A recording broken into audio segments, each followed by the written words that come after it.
আরে কি ব্যাপার দুলা ভাই, আপনি কি ভাবছেন? এখানে আপু শুয়ে আছে? হ্যাঁ, আমি তো ভাবছি যে তোমার বোন শুয়ে আছে, তুমি এখানে কি করছো? হ্যাঁ, ও আচ্ছা, আমি এখানে শুয়ে আছি। আমি আর কি করব, আমি আপনার শালি হই না, তার জন্যই তো। আরে কি সব বলো, শালি হোক ঠিক আছে, এক কাজ করো, যাও ওইদিকে যাও, তোমার বোনকে পাঠিয়ে দাও, যাও। আপুকে পাঠিয়ে দিব মানে কি বলতেছেন? আপনি যেহেতু আসছেন, একটু বসেন না, বসেন। আরে লিমা, তুমি এমন করছো কেন? আরে মানুষ দেখলে কি ভাববে? হ্যাঁ, তোমার আপু যদি দেখে তুমি আমার গায়ে হাত দিচ্ছ, তাহলে বিষয়টা পজিটিভ নিবে না নাকি নেগেটিভ নিবে? হ্যাঁ, আরে আপনি তো আমার দুলা ভাই, তাই না? আপনার গায়ে আমি হাত দিলে কি হবে? কোনো সমস্যা নেই। আপনাকে যদি আমি জড়িয়েও ধরি, তাতেও কোনো প্রবলেম নেই, তাই না দুলা ভাই? এরকম করতেছেন কেন? মাথা ঠিক আছে তোমার? হ্যাঁ, তুমি কি তোমার বোনের সংসার ভাঙতে আসছো নাকি এখানে তুমি, মানে বুঝলাম না ব্যাপারটা। তোমাকে অনেক ভালো মেয়ে ভাবতাম। কেন দুলা ভাই, আমি কি খারাপ হয়ে গেছি? দেখুন না, এখনকার যুগ না পাল্টে গেছে। দুলা ভাইয়ের সাথেও না সম্পর্ক করা যায়, ভালোবাসা করা যায়। ভুলে যেও না, আমি তোমার বড় ভাইয়ের মতো।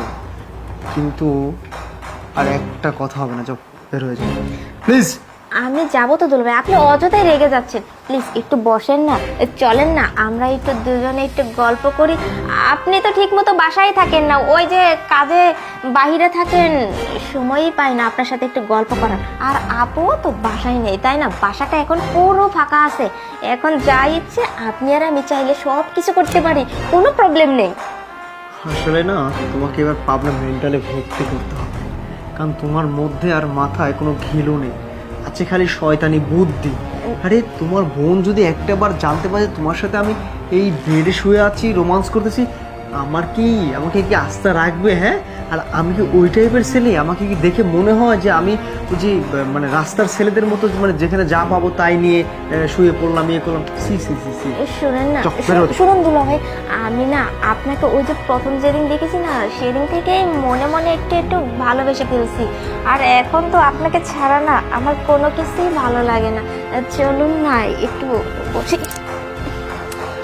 আর একটা কথা বললে না, আমি কিন্তু ভুলে যাব তুমি আমার শালিকা। ইচ্ছে মতো পিটাবো কিন্তু, বলে দিলাম। চাপ, বেরো, যাও। পিঠাতে আর হবে না, বেরো করে দিতে হবে না। হে প্রিয়া, তুমি মানে এটা কি? হ্যাঁ, তোমাকে পরীক্ষা করার জন্যই এত সব নাটক। আসলে লিমাকে আমি নিজেই বলেছিলাম যেন ও এখানে শুয়ে থাকে, আর তোমার